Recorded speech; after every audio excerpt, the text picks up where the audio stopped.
será gloriosa. ¿Qué dice Marcos? Entonces verán al Hijo del Hombre que viene en las nubes con gran poder y con gloria. Los discípulos conocían muy bien el Antiguo Testamento y sabían que al hablar de su venida en las nubes del cielo, Jesús estaba colocando su gloria a la par con la gloria del Padre.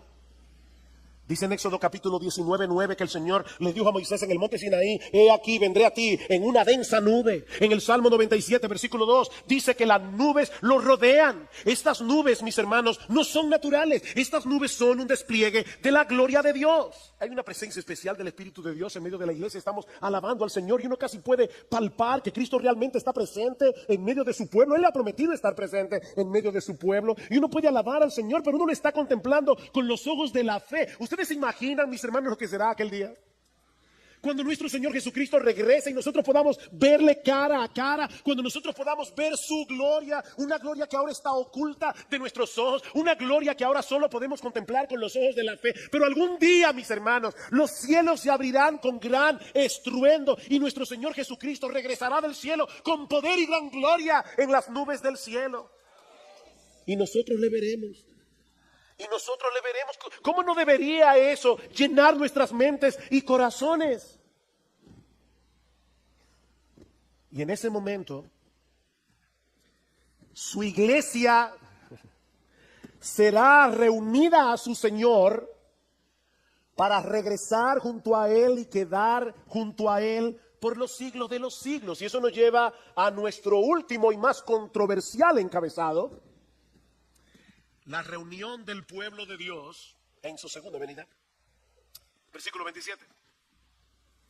Y entonces enviará a los ángeles y reunirá a sus escogidos de los cuatro vientos, desde el extremo de la tierra hasta el extremo del cielo.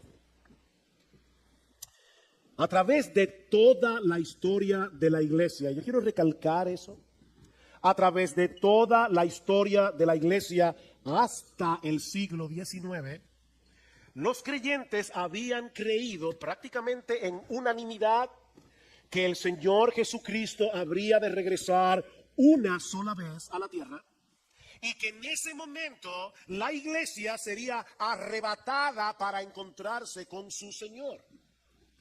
Repito, esa había sido la creencia de la iglesia a través de toda su historia. Pero en el siglo XIX surgió una creencia nueva que luego vendría a ser muy popular debido a la proliferación de una Biblia anotada por un abogado y pastor llamado Ciro Ingerson Scofield, publicada en el año 1909, y que sostenía la postura de una venida de Cristo en dos partes: una secreta antes del inicio de una tribulación que, según esta creencia, duraría 7 años, y una pública inmediatamente después de esa tribulación. En esa primera parte de la segunda venida, la parte secreta, la iglesia sería arrebatada para no pasar por la gran tribulación, mientras que en la segunda etapa de la segunda venida habría de ocurrir todo lo que hemos estudiado hoy en el discurso del Monte de los Olivos. Según esta posición teológica, conocida como rapto pretribulacional, los elegidos de los que se habla en el versículo 27 son los judíos que supuestamente se van a convertir durante ese periodo de tribulación. Esta creencia ha venido a ser tan popular que incluso ya se han filmado varias películas con este tema. Hollywood siempre trata de sacarle partido a las cosas sensacionalistas. Una de esas películas se filmó en el año 2015, titulada Dejados Atrás, protagonizada nada más y nada menos que por Nicolas Cage, un actor de Hollywood sumamente conocido. Ahora, de nuevo quiero volver a decir lo que decía al principio. Mis hermanos, yo no quiero generar controversias innecesarias con este mensaje, y mucho menos ser ofensivo con todos aquellos que creen en una segunda venida en dos etapas y en un rapto pre-tribulacional. De hecho, nosotros mismos venimos de esa tradición. Eso creía nuestra iglesia hace muchos años atrás, porque eso fue lo que aprendimos en la iglesia donde conocimos al Señor hace 40 años. Sin embargo, creemos que la evidencia del Nuevo Testamento apunta hacia la segunda venida como un solo evento, en el que la iglesia, formada por judíos y gentiles que han creído en Cristo, saldrán al encuentro de su Señor, mientras que los incrédulos recibirán juicio y condenación. Yo les decía al principio, por favor, sopesen los argumentos bíblicos sin prejuicios. Una doctrina no es falsa por ser novedosa, de la misma manera que una doctrina no es verdadera por ser antigua. Una doctrina es verdadera por ser bíblica. Ahora, cuando hay una doctrina que sale nueva, y esta doctrina del rapto pre-tribulacional es relativamente nueva, nosotros tenemos que preguntarnos, ¿realmente durante 19 siglos nadie en la iglesia vio esto? Hermanos, ¿qué nos enseña la Biblia? Bueno, yo quiero, por favor, que vayan conmigo en sus Biblias a varios textos bíblicos. Quiero ser tranquilo, lento. Quiero que lo veamos. Yo sé que este estudio ha sido muy, ¿cómo puedo decirlo? Muy académico. Pero es que hace mucho que no hablamos de este tema. Y yo necesito que ustedes lo vean. Mateo capítulo 13. Mateo capítulo 13. Recuerden lo que estoy tratando de demostrar. Estoy tratando de demostrar que Cristo viene una sola vez, por segunda vez. Y que es en esa segunda venida que la iglesia será arrebatada y los impíos serán destruidos. En Mateo, capítulo 13, el Señor está explicando a los discípulos la parábola de la cizaña y el trigo. Escuchen la interpretación de Jesús, versículo 37. Respondiendo él les dijo, porque los discípulos le dijeron, Señor, explícanos la parábola de la cizaña del campo. Respondiendo él dijo, el que siembra la buena semilla es el Hijo del Hombre.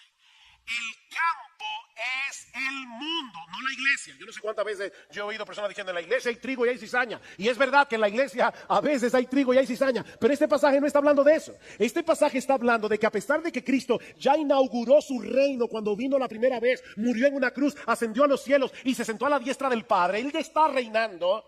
Ese reino ya fue inaugurado, pero no ha sido aún consumado. Y es por eso que todavía en su reino hay cizaña. Dice, el campo es el mundo. La buena semilla son los hijos del reino. Las cizañas son los hijos del maligno. Y el enemigo que la sembró es el diablo. La siega es el fin del mundo. Y los segadores son los ángeles. Mateo 24, Marcos 13. Por tanto, así como la cizaña se recoge y se quema en el fuego, de la misma manera será en el fin del mundo. El Hijo del Hombre enviará a sus ángeles y recogerán de su reino a todos los que son piedra de tropiezo, a los que hacen iniquidad, y los echarán en el horno de fuego. Allí será el llanto y el crujir de dientes. Entonces los justos resplandecerán como el sol en el reino de su Padre.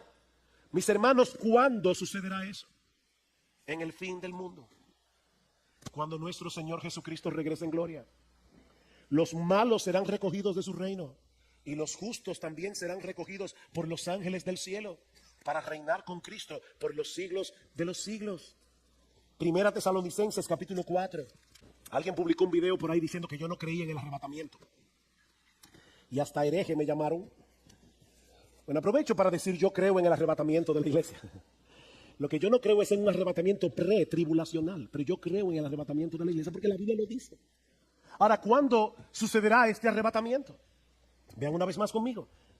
Primera Tesalonicenses 4:13, pero no queremos, hermanos, que ignoréis acerca de los que duermen, para que no os entristezcáis como lo hacen los demás que no tienen esperanza. Porque si creemos que Jesús murió y resucitó, así también Dios traerá con él a los que durmieron en Jesús. Por lo cual os decimos esto por la palabra del Señor, que nosotros, los que estemos vivos y que permanezcamos hasta la venida del Señor, no precederemos a los que durmieron. Pues el Señor mismo descenderá del cielo, con voz de mando, con voz de arcángel y con la trompeta de Dios, y los muertos en Cristo se levantarán primero, entonces nosotros, los que estemos vivos y que permanezcamos, seremos arrebatados juntamente con ellos en las nubes al encuentro del Señor en el aire, y así estaremos con el Señor siempre, no en el aire, sino con el Señor.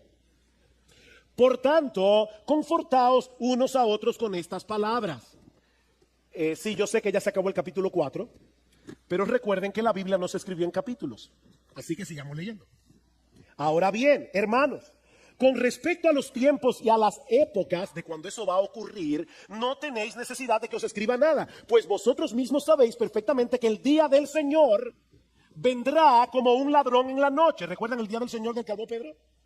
El día del Señor vendrá como un ladrón en la noche, que cuando estén diciendo paz y seguridad, entonces la destrucción vendrá sobre ellos repentinamente como dolores de parto a una mujer que está encinta, y no escaparán.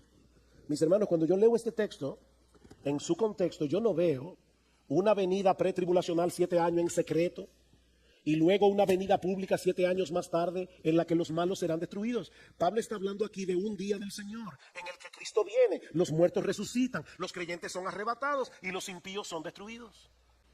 Segunda Tesalónica, capítulo 1. Para mí es importante, hermano, que ustedes lo vean, así que yo me voy a tomar mi tiempo. Segunda Tesalonicenses, capítulo 1, versículo 6. Porque después de todo, es justo delante de Dios retribuir con aflicción a los que os afligen y daros alivio a vosotros que sois afligidos, y también a nosotros cuando el Señor Jesús sea revelado desde el cielo con sus poderosos ángeles en llama de fuego. ¿Ven ustedes, hermanos? Jesús viene y dice Pablo, Él le dará alivio a los creyentes y los impíos serán destruidos. Versículo 8. Dando retribución a los que no conocen a Dios y a los que no obedecen al evangelio de nuestro Señor Jesús, estos sufrirán el castigo de eterna destrucción, excluidos de la presencia del Señor y de la gloria de su poder. ¿Cuándo? Cuando Él venga para ser glorificado en sus santos en aquel día y para ser admirado entre todos los que han creído. ¿Dos venidas o una sola? Dice, el día que el Señor venga, los impíos serán destruidos y Él será admirado por sus santos, aquellos que han creído. Pero no se detiene allí, capítulo 2. Pero con respecto a la venida de nuestro Señor Jesucristo y a nuestra reunión con Él, de paso, el verbo, la palabra que se usa allí, reunión, tiene la misma raíz que la que usa Cristo en Marcos 13, cuando dice que los ángeles reunirán a sus escogidos. Se está hablando aquí del arrebatamiento. Dice, con respecto a la venida de nuestro Señor Jesucristo y a nuestra reunión con Él, ¿cuál es la teoría del rapto pretribulacional? Viene Cristo en secreto, se lleva a su iglesia y el anticristo comienza a perseguir a los creyentes. 7 años más tarde viene el Señor. ¿Pero es eso lo que enseña este texto? Vean conmigo de nuevo. Con respecto a la venida de nuestro Señor Jesucristo y a nuestra reunión con Él, os rogamos, hermanos, que no seáis sacudidos fácilmente en vuestro modo de pensar, ni os alarméis, ni por espíritu, ni por palabra, ni por carta, como si fuera de nosotros, en el sentido de que el día del Señor ha llegado. Que nadie os engañe en ninguna manera, porque no vendrá sin que primero venga la apostasía y sea revelado el hombre de pecado, el hijo de perdición. Pablo dice, Cristo no vendrá hasta que eso suceda. Y dice en el versículo 8, y entonces será revelado ese inicuo a quien el Señor matará con el espíritu de su boca y destruirá con el resplandor de su venida. Vuelvo y repito, mis hermanos, no quiero ofender a los que han creído y creen en una venida de Cristo en 2 etapas y en un rapto pretribulacional, pero mis hermanos, lo que yo veo en la Biblia, en el Nuevo Testamento, es que Cristo viene una sola vez. Los suyos serán arrebatados y vienen con Cristo a una tierra nueva y a un cielo nuevo cuando ya los impíos hayan sido completamente destruidos.